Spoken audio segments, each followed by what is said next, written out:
Great. So welcome everybody to this presentation entitled A Homeopathic Approach to Eczema. I'm Jonathan Stallick. I'm a professional homeopath. Some of you will know me already. I've been practicing for a long time, around about 40 years, I think it is. And I still find homeopathy both fascinating and inspiring. I don't think there are many jobs really where you sort of 40 years later, you still feel just as passionate about it as when you first started. So I'm going to let's dive in. So first of all, let's have a look at some of the sort of nuts and bolts of eczema. What is eczema for a start? It's sometimes called atopic dermatitis. It's a chronic, typically a chronic condition. It it can come and go. It can relapse. It's inflammatory. It has red, itchy, and I'm sure this for most people you'll be this will be no news to you that it's red, itchy, and scaly patches. Typically, they can be dry, or they can be moist and ooze a discharge, and then become a bit crusty when they're scratched. It is very common in children, but it can affect all ages. And it is interestingly connected to other disorders like hay fever and asthma. And there are certain triggers, and each person will have their individual trigger. There will be certain allergens or irritants. Stress can be one trigger. Weather changes can be another trigger. So that's a very individual thing. So why does it develop? Where does it come from? So first of all, an overreactive immune system. You've probably heard of autoimmune disorder, and eczema is one of these. So when triggered, the immune system attacks the body's own cells, and that causes skin inflammation. So skin acts as a barrier, and in eczema, the barrier is compromised. So then irritants and allergens can get past that barrier, can penetrate, and that can cause inflammation. And inflammation cascade exposure triggers activates immune cells releasing inflammatory substances like histamines that lead to itching and redness. And then there's this chronic cycle is set up. So scratching damages the skin, which causes more itching and inflammation, and then there's that causes more itching. Okay.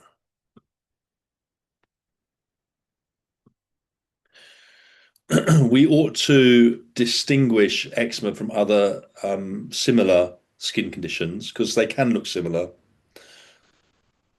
but they've got different underlying causes, and they require often different homeopathic approaches. So let's have a look at those.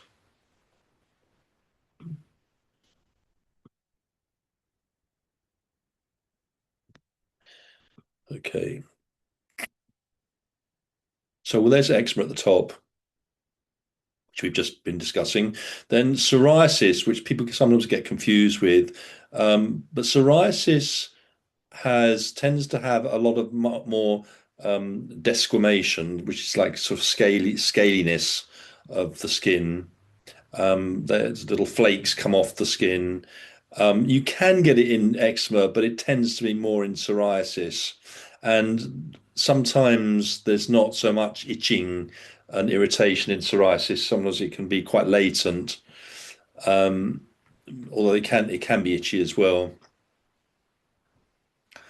Contact dermatitis is caused by direct contact with an irritant or allergen. So the allergen actually causes the dermatitis.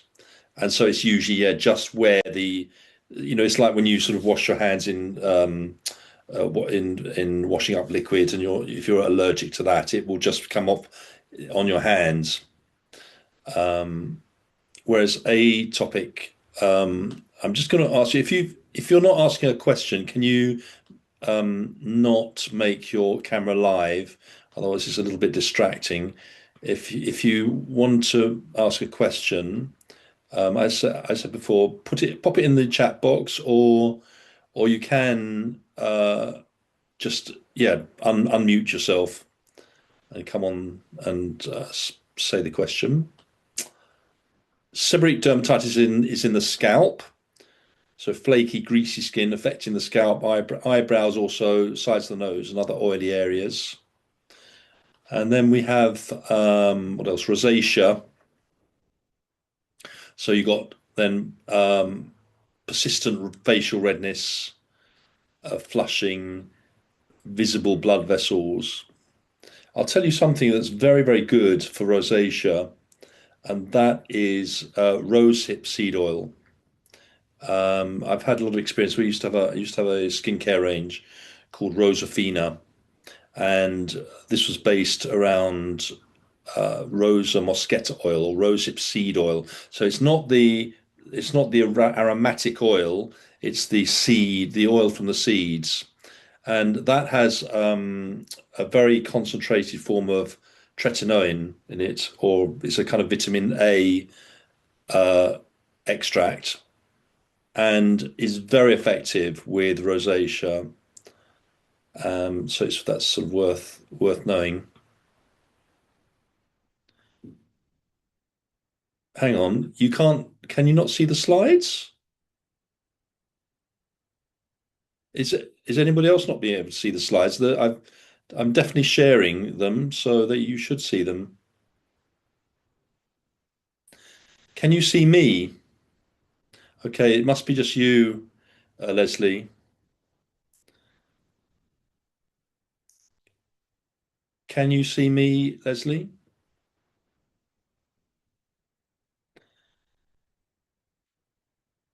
Have you seen? I've had a number of different slides. Sorry, no, I can't. I can see you and hear you, but I can see that you're looking at something, and I realised I couldn't see what you were looking at, and I wondered if anyone else could. That is very strange because I'm definitely sharing them. Okay, it's obviously an issue my side. I don't know. So I've somebody. got it, I've got it. It was at the top. Thank you. Okay, all right, there we go. Yes, that's right. List of common conditions. That's fine. Okay, good. Phew. All right. And then the final one that you can get confused with is called erysipelas, and that's a bacterial infection, and that can make the skin kind of hot, red, and swollen. It can be quite painful, and it also can be accompanied by a fever, so it's more systemic. Okay, so this is very interesting, and homeopaths will be very familiar with this. The link between family history and conditions. So, eczema, hay fever, allergies, and asthma can be interlinked. And when you trace back into the family, you often find there's a history of TB or tuberculosis in somebody um, in the family, and it can go back some several generations. So what tends to happen is when something like TB occurs in the family, it lays down what's called a miasm. In other words, it's like a sort of a disease rut that is then passed on through the family line. Now, it doesn't mean that the descendants will get TB. What tends to happen is the original disease kind of gets diluted, and so you'll then find maybe the next generation may get asthma, and then the next generation may get hay fever, and then the next generation may get eczema, and it tends to go in sort of family line like that. And we actually use a homeopathic dose of TB sometimes to desensitize and to sort of cut the link between the sort of that family line of TB. So 80% of kids with eczema might develop hay fever or asthma, which is an interesting statistic. 35% of adults with asthma or nasal allergies had childhood eczema. If a mother has allergies, her child has a 1 in 3 chance of developing eczema. 37% of kids with severe eczema might also have food allergies. You see, there's a connection there. Um, okay. What does modern medicine do? So, of course, modern medicine doesn't think like a homeopath. They tend to think in terms of a snapshot. So they just look at what is there right now, and they see whatever signs the body is producing in terms of symptoms. They just see those as the problem. We just need to get rid of the symptoms, and then that's it. You know, bingo, that's cured. Of course, that's not what happens. That's a bit like saying you're driving along in the car, the oil light comes on. You say, "Oh, let's stop at we'll stop at the next garage and have and get the oil light taken away." That's better. There we are. Now we don't have the oil light. We're cured. The engine will be fine. Of course, then the engine fails. So you can see, and there is there's a correlation there. Um, so modern medicine has they're very effective things in temporary things that can sort of ameliorate symptoms, but they don't necessarily cure. In fact, they never or very rarely would cure. So first of all, we have steroid creams, often the first line of treatment. They can reduce inflammation, itching, and of course, I'm not saying they may be valuable in the short term, for sure. If you've got really bad eczema and you're in a terrible state, steroids can be a godsend in the very short term. In the long term, they can be very destructive. So you don't want to be taking those for a long period. Antihistamines can be used to decrease itching at night, for example. You've got emollients like E45 that soothe, hydrate, and repair the skin barrier. The E45 contains petroleum oils or Vaseline. So Vaseline is not a great. It's not great for the skin because it sort of blocks the pores. It doesn't allow the skin to breathe. So you're better to get an emollient that's a natural skin cream is better that doesn't contain Vaseline.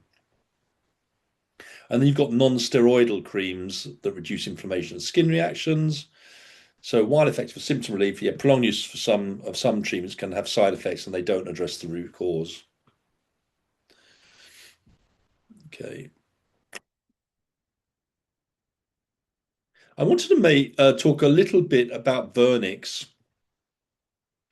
which is very interesting, and it's the substance that's found that coats the skin of newborn babies. It's actually produced by the mother. It starts to appear on the fetus around the 20th week. And so, what does it contain? Water. It's a fatty substance. It's like a sort of an emollient cream basically, but it offers protection against the water in the uterus, and also it's antimicrobial as well. Now, what they used to do, they used to recommend just really washing getting rid of the vernix as soon as possible after birth. But now we've realised that the vernix is a very important substance, and it can really help the baby to defend itself against microbes, and also to help it to maintain a healthy skin. So the benefits, it ensures that the baby's skin remains hydrated. It can shield newborn skin from amniotic fluid, so it prevents it from getting wrinkled or chapped. Offers a protective layer against bacteria and other pathogens, and it can also regulate the baby's body temperature after birth. So you can see it's really, really what they tend to is, they recommend now leaving it on for a few days. So letting the baby just, eventually, obviously, it will come off.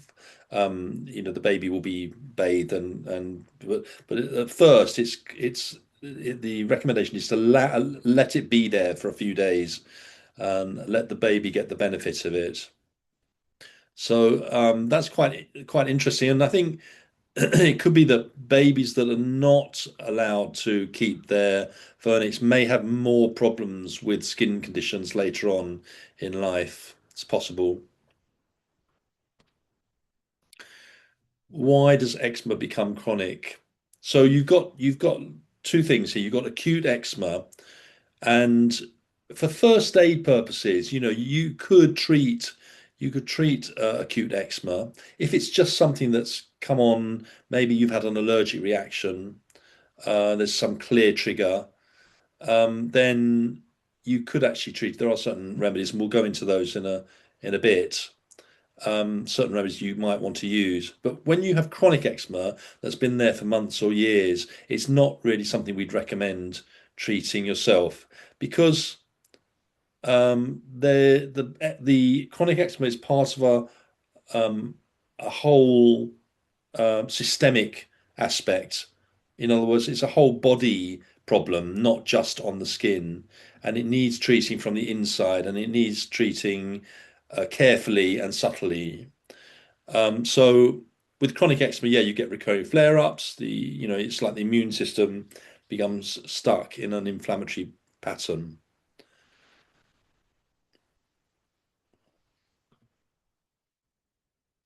So homeopathy looks beyond the skin. So the conventional approach, as we've discussed, is very much focused on just anti-inflammatory uh, modalities. So creams and steroids and medication that reduces inflammation. But with homeopathy, we look a bit deeper. We do look at the skin, of course, and no one is minimizing the fact that the skin is very important, but it is part of a whole system. So we're looking at the immune system, we're looking at sleep, we're looking at stress, we're looking at energy, we're looking at emotions, we're looking at allergies, we're looking at the medical history, we're looking at the family's medical history as well, so we can understand where this person came from, where they're going, and what are the elements and influences that are creating this person and creating the issue. And once we've done that, then we are in a much better position to be able to help someone on a deep level and to get to a position where we can say the person is cured or is can actually throw off the symptoms. Right. So one of the things homeopaths uh, are aware of is the hierarchy of symptoms, and this is very, very helpful when we're treating someone because with conventional medicine, every symptom is treated equally. Every organ and every aspect of sort of health is just basically treated as an equal. So and one of the things that we don't want to do is to suppress symptoms that are on the skin because the body has its own ecology. It needs to express itself. And if it's expressing itself on the skin, in other words, in terms of eczema or some other skin condition, that is there for a reason. It is a sign of the disorder within, but it's not the disorder itself. It may seem like it's the disorder, but the actual disorder is within. Now, if we use steroids to treat a skin condition, especially in the long term, what can happen is the body gives up trying to express itself on the skin and will have to find some other way to express itself and say, look, there's some problem here. And so then you might get asthma, for example. And what happens, of course, with conventional treatment is that the doctors don't realize this. And so often they can then start treating the asthma, and then they'll try to suppress the asthma, and then that can go to deeper organs. And so you can get into a right old mess, basically, if you don't if you don't understand this idea of a hierarchy of symptoms. So we're trying to treat the internal so that the skin conditions are no longer needed because uh, the inner imbalance or disorder is resolved, and then the skin conditions are no longer needed. So I hope that makes sense. I think that's a really, really important. It's one of the beauties of homeopathy that we have a real philosophy of health. We have an understanding developed through hundreds of years about how the body works, how disease works. What is it about disease? Whereas often you feel like, yeah, the conventional medicine treats us a little bit like a car, you know, with sort of interchangeable parts, and that's just really not the way it is. Not from my point of view, anyway. Okay, so then, why two people with eczema need different remedies? So this follows on really naturally that in treating eczema, it doesn't, there isn't one eczema remedy in homeopathy. Unfortunately, it would be very nice, and we can't. It's not like we just give a steroid remedy, and then that's it. No, unfortunately, it has to be matched to the individual. Now, with when you're treating acute eczema, if you've got just a little flare up, those are sort of things that you can use a cream. If you've had a reaction to washing up liquid, for example, and you get a little itchy rash, you can use an emollient cream, and that's fine. If it's something that recurs, then you might ask the question, is there a sensitivity here that needs treating? So by just putting the cream on, that's fine. It's like putting on a plaster. It solves the immediate problem. But if there's another, if there's an inner sensitivity, and maybe you've noticed perhaps you're allergic, you have allergies to other things, or maybe you've noticed that you get little breathing disorder, breathing issues or gut issues as well, maybe that go along with this trigger, then you might want to sort of think about treating it from a chronic point of view rather than just slapping on a cream. Okay. So these two, yeah, if we're looking at child A, child B, so in this example, hot, angry, scratched until bleeding, worse in bed, that will require one sort of remedy. We might think of uh, sulfur, for example, or if you've got sensitive, anxious, clingy, craves affection. The eczema might look exactly the same, but they may need different remedies in homeopathy, that is. Okay, so I wanted to just give you a little bit of practical advice, tips. So I just thought I'd put together 5 common homeopathic remedies that we sometimes use in eczema, but there are obviously, just to emphasize, that there are, thousands of remedies that we could use in homeopathy. So these are just the sort of perhaps the most common ones. But don't be put off if you use a remedy and you find it doesn't work. It doesn't mean homeopathy doesn't work. It just means you've not quite got the right remedy. So rust tox is one. Poison ivy, of course, poison ivy causes a sort of a very distressing skin rash that tends to come back year after year as well. And so, yeah, you've got things like blistering eczema, especially where there are blisters, intense itching, better with warmth and warm bathing. Urticurins, that's stinging nettle, sudden intensely itchy eruptions, stinging, prickling, like you get with when you touched a stinging nettle, prickling sensation, hives, for example, or nettle rash-like eruptions. And it can be helpful. Yes, if you have like a little allergic reaction, you might find the urticurins helps. Sulfur is that we mentioned it before, hot burning, intensely itchy eczema, typically worse from heat and in bed. and often very, very itchy, and it makes the skin bleed when you scratch it. Graphites is carbon, um, and that tends to be cracked. The skin tends to be cracked. It tends to be quite a moist and discharging eczema, typically around the skin folds. So it can be the folds of the elbows, or it can be the folds of the ears, for example. That's typically where you see, and you get also some thickened, callous, rough skin as well. Now, with natronamur salt, common salt, table salt, um, this can have different manifestations on the skin, but it's often worse. It's often a hysterical, what we would say is a hysterical, it doesn't mean going crazy, but a sort of an emotional trigger. And it can be that sort of where you're keeping emotions inside and it's causing a lot of stress. Could be, for example, after a grief or an argument or some emotional issue. And then you suddenly find I used to have a patient that she was fine, but every time she had an argument with her husband, she used to get her eczema used to come up, and she used to do very well on that Muir. So it can be a very useful remedy. Glass of water. Any questions or comments up to now?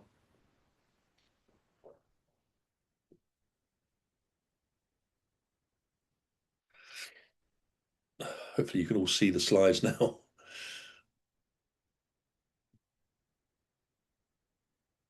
Okay, good. Okay, so I wanted to mention a couple of cases that I've had to show how homeopathy works and also sort of the variety of remedies we use. Um, so this was a young little girl, little toddler, baby girl, and she developed this uh, her skin issue after her 1 year vaccinations, and this is typical trigger. Vaccinations can cause all kinds of issues, often not recognised by the doctors and the medics, often because they don't want to recognise it. It's obviously a little bit, makes them feel uncomfortable, I think. But anyway, she's got it on her back, genitals, wrists, hands, feet, face. Itchy, hives, scabby lesions, blistered hands after antibiotic treatment. Her she's got her appetite's gone down, weight loss. Even though she is when she is hungry. That seems like contradictory, doesn't it? Not quite sure what I was thinking then. Um, the itching is worse at night and also after milk. And she's also has sleep disturbances. She had also had a viral rash resembling hand, foot, and mouth disease. She's had all those vaccinations. That's typical for most kids. Um, she also had fever following vaccinations. Father has a history of eczema. Sometimes it's useful for us when we're treating people with eczema to know the family's medical history as well, because as I mentioned before, there's certain diseases cause a sort of a disease rut through the family line, and that can be useful when we're treating someone. Um, and yeah, she's had quite a lot of drugs, as you can see, antibiotics, antihistamines, paracetamol, ibuprofen, breastfed, sociable, happy disposition, but currently distressed and clingy because of the eczema. Um, and there's a history of parental conflict, and father has ADHD. So the remedy I gave her, it's quite an unusual remedy. It's called malandrinum, and malandrinum is actually prepared from it's called horse grease. It's something that actually occurs on the skin of horses, and but obviously we prepare it in homeopathically. You're not actually being given anything materially. We we dilute it and prepare it in a certain way so there's not a single molecule of the substance left when you actually get the remedy. It's really like the essence of this not very nice sounding substance. There we are. It's made from horse skin secretion, and it is often used. It's a remedy that's often used when skin conditions occur after vaccination. But anyway, it was very, very effective. It very quickly the all the skin discomfort disappeared. So it was quite very effective. So that's an example with a child. And then this is actually somebody I've been treating over the last year. It's probably one of the worst cases of eczema I've ever seen in my life. This woman, when she first came to me, it was about a year ago, she was in a terrible state. She had eczema all over her face, all over her arms and her legs. And she sat there. We did a Zoom session. She sat there, sort of basically scratching herself all the time. She couldn't stop scratching. She had to wear, I think, gloves to stop at night to stop her from damaging her skin unintentionally. And she's had this since childhood. She and also recurrent asthma, pneumonia, and antibiotics. Um, and her one of the things we go into with homeopathy is the whole um, life history. Really is very important. She'd actually had quite an I'm not sure it was abusive childhood, but there was certainly a very distressing childhood. She was sent away to a sanatoria on her own when she had any eczema or breathing problems. I mean, it was pretty awful for a young child to have that. Very upsetting, and she felt very lonely, and it affected her mental state going forwards. So she often got depressed. Um, and then she developed ulcerative colitis as well. And sometimes those go together. Gut problems and skin conditions and respiratory and skin conditions often go together. And so she then started taking steroids. Um, and so this is how she came to see me. Um, and she was a very hard-working woman that took her responsibilities too seriously. She had problems with her husband who didn't seem very supportive, and so she was the sort of a bit like the sort of the workhorse basically. Um, so I gave a number of remedies over this period of a year, um, and I'm very happy to say that she is completely without eczema now. She has no eczema whatsoever. Her skin is moist and normal now, and the ulcerative colitis is also a lot better than it used to be. She's much more assertive. She's in herself because the remedies don't just treat the skin or the gut. They have an effect on the whole system, including the mental and emotional state. And she's a much more. She still has her problems. She's still working on certain aspects with her husband and her um, work situation, but she's much more. I think when she first came to see me, it's almost like she didn't even believe that she had any right to question people, and that her she was like a workhorse. She just felt like that was her sort of her lot in life. Now she's much more assertive. She's much more outspoken. She can think about things in a much more creative way and deal with problems as they come along. So it's had a really a massive effect on her life. And I think without homeopathy, I'm not sure really whether she would have come through. I think she would have probably been still in the same situation that she was in. Okay, so um, this is just a reminder, about self-care limits. that yeah, homeopathy is fantastic for certain first aid things, and I would say yeah, do get yourself a first aid kit if you haven't already got one. Um, and do feel free to, I mean, it's how I started treating friends and family.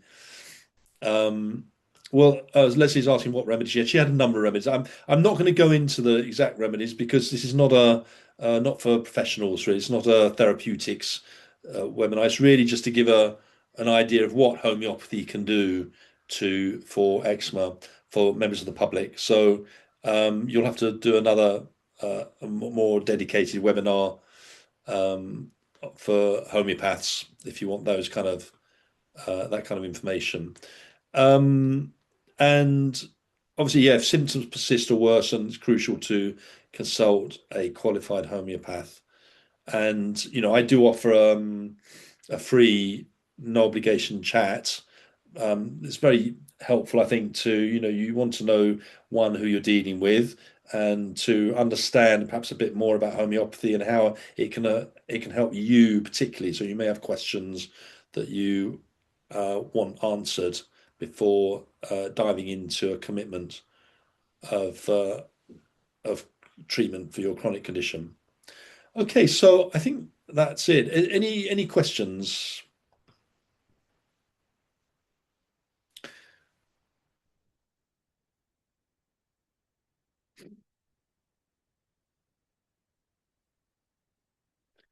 Okay, no questions.